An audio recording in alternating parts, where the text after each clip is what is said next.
Sweldo day na naman! Excited ka ba naman? Yes, pero teka.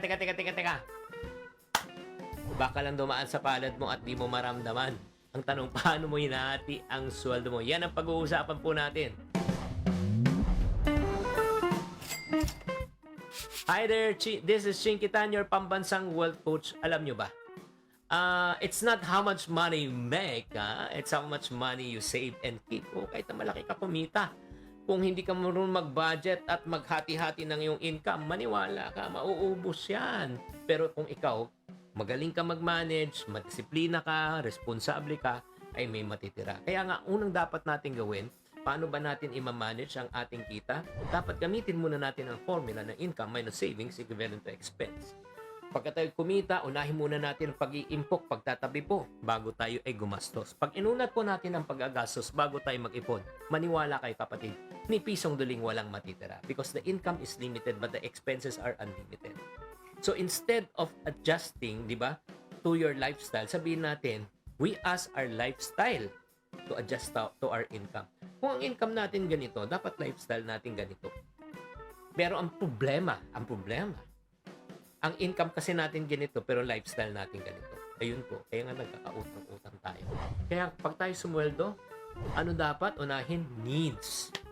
Rent, mortgage, kuryente, tubig, internet, grocery, tuition fee, di ba? Gamot. Unahin muna natin yan. Tip huwag kayong gagastos. Again, higit pa sa kakayanan mo. Number 2, ilagay natin yung, syempre, savings. Di ba? Ano po yung mga savings po natin? Emergency fund. Or let's say, pangbahay. Diba? Tuition pay. Diba? Investment, kung meron man. At pinaka-best yan, i-automate po natin. When you say automated, anong percentage ang gusto mo pumunta sa emergency fund? Anong percentage ang gusto mong pumunta sa iyong investment fund? Kaya ang kagandahan dito, pag nakikita mo sa bangko, neto na siya. Nagtatabi na siya ng pusa. And then pangatlo, syempre, maglalagay po tayo ng wants. Ang ating wants, inom ng kape sa labas, kape-kape pag may time. Subscription sa Netflix, diba? Sa Spotify, travel, leisure. Ayun, yun na po yung pinakahuli po natin. Again, uunahin po muna natin yung needs.